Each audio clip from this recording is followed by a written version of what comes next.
अच्छा स्टूडेंट्स, आज हम जो है ना बात करेंगे आरटीसी के बारे में कि आरटीसी क्या है और ये कहाँ लगा होता है और इसका क्या काम होता है। ठीक है, हम इसको किस तरीके से चेक कर सकते हैं कि ये काम कर रहा है या नहीं कर रहा।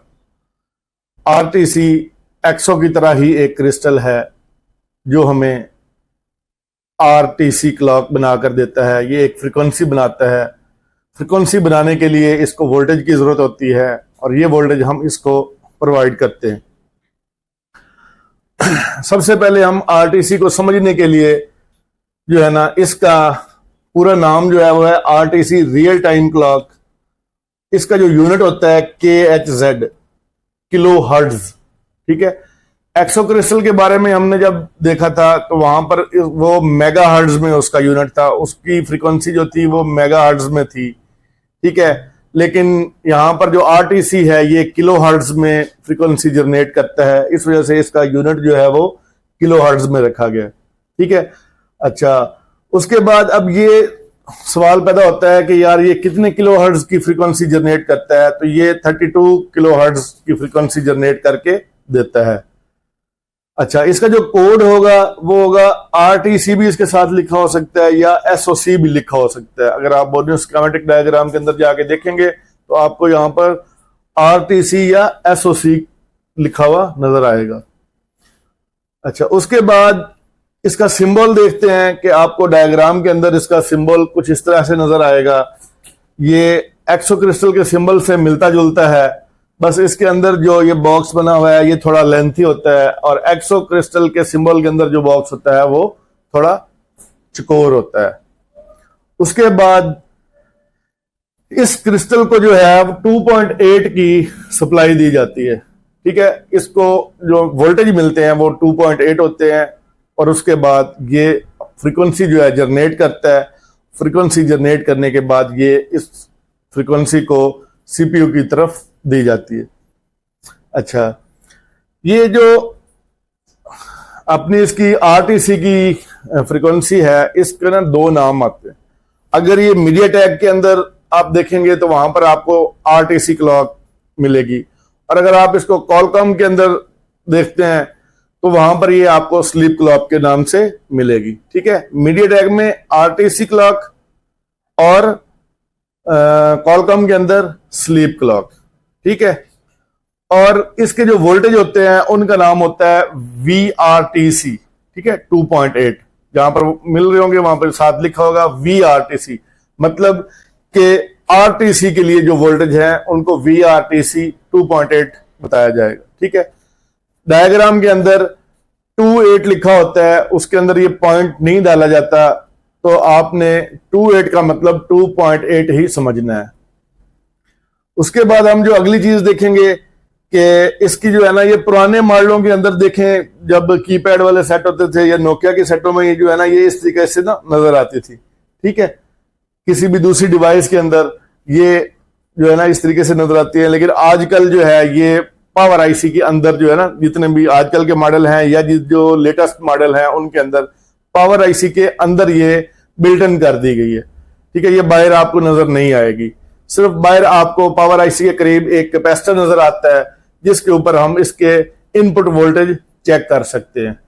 ये जो 32 किलो हर्ट्ज की फ्रीक्वेंसी बनती है ये आरटीसी की धड़कन होती है। जिस तरह इंसानी जिस्म के अंदर दिल धड़कता है तो पूरे जिस्म के अंदर खून जो है वो सप्लाई होता है। ठीक है, पावर आईसी के अंदर जो आरटीसी क्रिस्टल है जब ये वाइब्रेट करता है तो ये फ्रीक्वेंसी जो जनरेट होती है ये इसके टाइमलाइन को मोबाइल के अंदर जो हमारा सीपीयू है इसके जो मैनेजमेंट का सिस्टम है ना, इसको टाइम की जरूरत है, टाइम एंड डेट की जरूरत होती है। इसके बगैर हमारा जो सीपीयू है वो सही तरीके से काम नहीं कर सकता, क्योंकि देखें कोई भी काम करने के लिए जो है ना उसने जो कमांड सेंड करनी होती है वो कमांड किस टाइम और कितने टाइम के लिए सेंड करनी है। ठीक है, और जिस तरीके से पावर आईसी है वो उसका बूट सीक्वेंस है वो भी बनाने के लिए जो है ना उसको टाइम की जरूरत है। ठीक है, कि फर्ज की एक मिसाल है, पावर आईसी ने ना सप्लाइयां बनानी है, एक के बाद एक सप्लाई बनानी है, तो जो पहली सप्लाई बनेगी उसके बाद दूसरी सप्लाई कितने टाइम के बाद बनेगी, ये सारी मेंटेनेंस जो है या ये सारी सेंस जो है वो किस वजह से होती है ये सारी सेंस होती है आरटीसी की फ्रीक्वेंसी की वजह से। ठीक है, ये आरटीसी क्लॉक जो होती है यही इस टाइम को, डेट को, हर एक चीज को मैनेज करवाती है। सीपीयू के अंदर एक डिपार्टमेंट होता है जिसको पावर मैनेजमेंट डिपार्टमेंट कहते हैं। जब ये फ्रीक्वेंसी उस डिपार्टमेंट के अंदर जाती है तो वहां से ये सारी ऑपरेटिंग शुरू होती है। तो जो प्रोसेसर है वो इस सारे प्रोसेस को मैनेज करता है कि कब जो है, जिस तरीके मिसाल देता हूं कि हमारे मोबाइल है, ठीक है, इसकी हमने ये स्क्रीन जो है ना लॉक की है, ठीक है, कोई भी नोटिफिकेशन आता है तो ये अनलॉक हो जाएगी, या हमने इसके ऊपर टाइमर लगाया है, इसके ऊपर कोई भी स्टॉप वॉच ऑन कर लेते हैं इसकी, या अलार्म लगा देते हैं, तो कितने देर के बाद वो अलार्म बजना है वो सारी चीज ये नोट करती है। वो इसी फ्रीक्वेंसी की मदद से होता है। ठीक है, उसके बाद फोन स्लीप मोड में चला जाता है तो उसमें से हम उसको वापस निकालते हैं, वो भी इसी फ्रीक्वेंसी की वजह से होता है। उसके अलावा मोबाइल के अंदर जो सीपीयू है इसको और दूसरे फंक्शंस को ये सप्लाई की जरूरत होती है। ये समझ लें कि टाइम और डेट और इसके पूरे सिस्टम को मैनेज करने के लिए जो है ना ये एक बहुत जरूरी सप्लाई है। अगर ये सप्लाई नहीं मिलेगी ना तो सेट डेड हो जाएगा। ठीक है, सेट ऑन नहीं होगा। ठीक है, अब मैं आपको दिखाता हूं कि जो है ना इसके ऊपर में बूट सीक्वेंस के लिए इसको क्या, ये कैसे काम करता है। ठीक है, या ये किस तरीके से इस फ्रीक्वेंसी को बूट सीक्वेंस में इसकी जरूरत होती है। तो छोटा सा डायग्राम बनाया है आप लोगों को बूट सीक्वेंस समझाने के लिए। ये देखें, ये हमने ना कुछ पोल्स जो है ना वो खड़े किए हैं। ठीक है, अगर हम इस पहले पोल को गिराते हैं ना तो ये पहला इसमें लगेगा, ये उसमें लगेगा, और इसी तरीके से बारी बारी एक दूसरे को गिराएंगे। अच्छा, अब ये जो फ्रीक्वेंसी है ना आरटीसी की, ठीक है, ये क्लॉक जो है ये टाइमलाइन को मैनेज करेगा कि भाई ये गिरने के कितने सेकंड बाद जो है ना ये इसमें लगेगा, और ये कितने सेकंड बाद इसमें जाके लगेगा, और ये कितने सेकंड बाद इसमें जाके लगेगा। ठीक है, समझ लें ये पहली सप्लाई है, ये बनी, इस सप्लाई ने इस सप्लाई को बनाया, जाके ट्रिगर किया, इस सप्लाई ने इसको ट्रिगर करना है, इस सप्लाई ने इसको ट्रिगर करना है, और ये जितनी भी ट्रिगरिंग है ये कितने मिली सेकेंड या सेकेंड के हिसाब से होनी है। 1 सेकेंड के बाद होगी, 2 सेकेंड के बाद होगी, या कि मिली सेकेंड के हिसाब से होगी। तो ये सारा जो है ना ये हमारा स्लीप क्लॉक या आरटीसी क्लॉक की फ्रीक्वेंसी जो है इसके हिसाब से बनता है। तो टोटल मिला के जो चीजें हमने सीखी कि ये आरटीसी क्लॉक और स्लीप क्लॉक जो है वो फ्रीक्वेंसी जो है इस पूरे मोबाइल के अंदर टाइम और डेट की जितनी भी मैनेजमेंट है, जिधर जिधर भी टाइम और डेट की जरूरत बनती है मोबाइल के अंदर, उस सब प्रोग्राम को ये कंट्रोल करती है। ठीक है, ये सेट करती है, मैनेज करती है। अच्छा, अब मैं आपको दिखाता हूं कि मैंने जो है ना इसके लिए जो डायग्राम बनवाया है वो कि पूरा सर्किट कैसे होता है, आरटीसी का मुकम्मल सर्किट कैसे होता है। ये देखें, चार्जिंग आईसी जो है ना वो वीपीएच देती है पावर आईसी को, वीपीएच मिला पावर आईसी को, उसके बाद हमने पावर बटन प्रेस किया या हमने चार्जर कनेक्ट किया, पावर बटन प्रेस किया या हमने चार्जर कनेक्ट किया। ठीक है, तो इसके अंदर जो है ना वो प्रोसेस शुरू हुआ।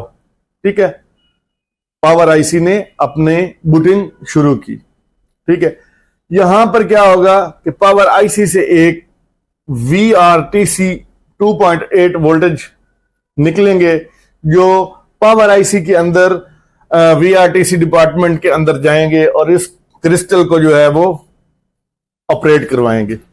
ये वोल्टेज जब क्रिस्टल को मिलेंगे, क्रिस्टल एक फ्रीक्वेंसी जनरेट करेगा जिसको हम आरटीसी क्लॉक बोलते हैं। ये फ्रीक्वेंसी जो है वो डिजिटल फ्रीक्वेंसी होती है और सीपीयू के पावर मैनेजमेंट डिपार्टमेंट के अंदर जाती है। ठीक है, सीपीयू जो है इसका जो पावर मैनेजमेंट डिपार्टमेंट है ये इस फ्रीक्वेंसी को फिर अपने हिसाब से अपनी तरतीब के साथ यूज में लेता है कि इसको किस तरीके से उसने वो डिवाइड करना है, कहां कहां भेजना है, क्या क्या करवाना है। ये सारा का सारा सिस्टम सॉफ्टवेयर और हार्डवेयर के बाहिमी जो ताल्लुक है या कॉम्बिनेशन है इसके साथ होता है। ठीक है, तो उम्मीद करता हूं कि आपको जो है ना ये आरटीसी क्लॉक के बारे में समझ आ गई होगी कि आरटीसी क्लॉक क्या है। रिपीट करवा देता हूं, शॉर्ट सा इसका सेटअप है। आरटीसी क्लॉक को 2.8 वोल्टेज चाहिए, ठीक है। उसके बाद ये फ्रीक्वेंसी जनरेट करेगा और ये फ्रीक्वेंसी सीपीयू को मिलेगी और सीपीयू इस फ्रीक्वेंसी को फिर अपने हिसाब से यूज करेगा। अगर ये फ्रीक्वेंसी नहीं बनती, आपका फोन डेड हो जाएगा और ये जो है ना बाहर आपको नहीं मिल सकता। जो आरटीसी क्रिस्टल है ये आपको बाहर नहीं मिलेगा, ये आपको पावर आईसी के अंदर मिलेगा। तो फिर आपको क्या करना पड़ेगा कि पावर आईसी उठाकर रिबॉल करके चेक करें या फिर इसको तब्दील करें, ठीक है। और इस तरीके से ये दोबारा अलाइव हो जाएगा, ठीक है। तो अगर ये वोल्टेज ना मिले इसको तब भी ये काम नहीं करेगा, ठीक है। तो इतना सारा इसका सर्किट है। चार्जर लगाने से भी ये बन जाता है और पावर बटन प्रेस करने से भी बन जाता है। लेकिन पावर बटन अगर प्रेस करना है तो बैटरी लगी होनी चाहिए, नहीं तो जो चार्जर है वो लगा हो तो उससे भी ये काम हो सकता है। एक्सो क्रिस्टल और इसमें क्या फर्क है? एक्सो क्रिस्टल जो है उसके लिए वो 3 सप्लाइयां बनाता था, ठीक है। बीबी क्लॉक, आरएफएफई क्लॉक और डब्ल्यूसीएन क्लॉक। उसको जो वोल्टेज मिलते थे वो 2.2 थे, इसको जो वोल्टेज मिलते हैं वो 2.8 है। ये जो है आरटीसी क्लॉक या स्लीप क्लॉक की फ्रीक्वेंसी बनाता है। ये 32 किलोहर्ट्ज की होती है। एक्सो की फ्रीक्वेंसी जो है 19, 32, 38, 26, 28 मेगाहर्ट्ज के हिसाब से होती है, ठीक है। बाकी उम्मीद करता हूं कि जो है जितना सादा अंदाज में आपको समझा सकता था समझाया है और इससे आपको फायदा हुआ होगा। अगर कोई चीज समझ में ना आई हो, आप हमारी शाम की जो हमारी ऑनलाइन क्लास है उसको ज्वाइन करके पूछ सकते हैं हमसे। आप फिजिकली भी आके हमारे पास ट्रेनिंग ले सकते हैं। तो अच्छा, अब हम देखते हैं कि ना बोर्नियो टूल में हम इस वीआरटीसी की लाइन को कैसे फाइंड कर सकते हैं, ठीक है। लॉगिन करते हैं और बोर्नियो टूल ओपन हो जाएगा, ठीक है। इसके बाद हम अपना फोन की कैटेगरी में आएंगे और यहाँ पर अपना मोबाइल फोन सिलेक्ट करेंगे। जो हमारे पास मॉडल है उसका नंबर लिख लेंगे और इसमें हम इसकी स्कीमेटिक देखते हैं, लेआउट और स्कीमेटिक डाउनलोड कर लेते हैं।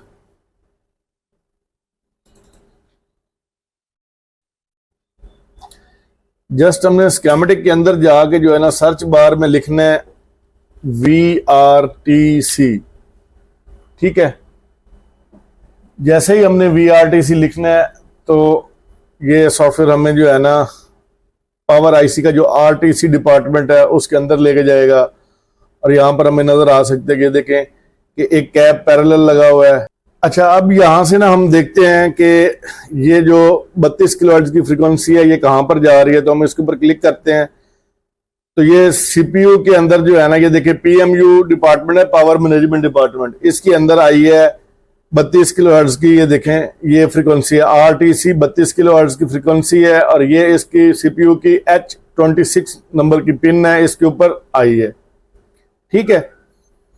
अच्छा, अब हमने जो है ना जाना है वापस अपनी जगह पर, ठीक है। जहां से आए थे तो हम क्या करेंगे कि यहाँ पर जो है ना सिंपली VRTC दोबारा लिख लेते हैं या ये वैसे ही वापस आ गई है अपनी जगह पर, ठीक है। तो ये कैपेसिटर है, इसको चेक करना है हमने कि किसके ऊपर कितने वोल्टेज आते हैं और ये किस जगह पर लगा हुआ है। तो इस कोड को कॉपी करेंगे, लेआउट में चले जाएंगे, लेआउट में जाकर इसको सर्च करते हैं, ठीक है। तो ये देखें ये सामने हमारा जो है ना वो कैप लगा हुआ है, ठीक है। और ये इस कैपेसिटर का नाम है C2110 और ये पावर आईसी के बिल्कुल नीचे पहला, दूसरा, तीसरा, चौथा 4 कैपेसिटर जो है वो छोड़ के 5वां कैपेसिटर है, ठीक है। अभी मैं आपको ये हार्डवेयर में भी यहाँ पर भी दिखा देता हूँ ताकि आपको सही तरीके से पता चल जाए, ठीक है। यहाँ पे हम चार्जर डेटा खोल लेते हैं ताकि पावर आईसी सामने आ जाएगा इधर से, ठीक है।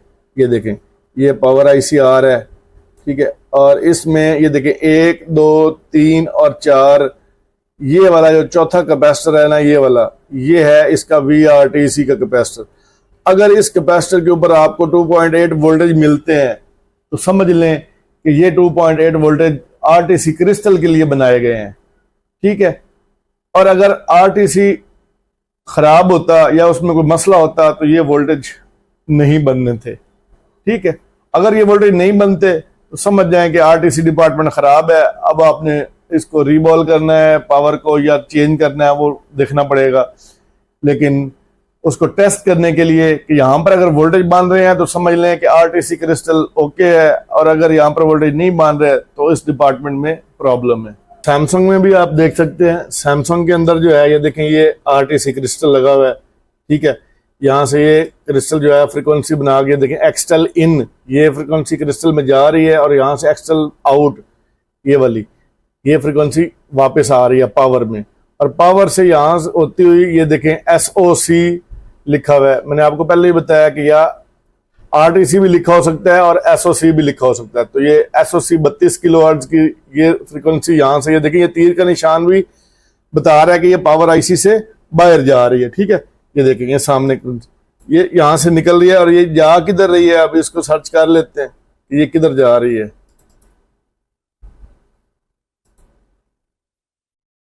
ठीक है, और ये देखें ये किधर आई है, सीपीयू के अंदर, ठीक है।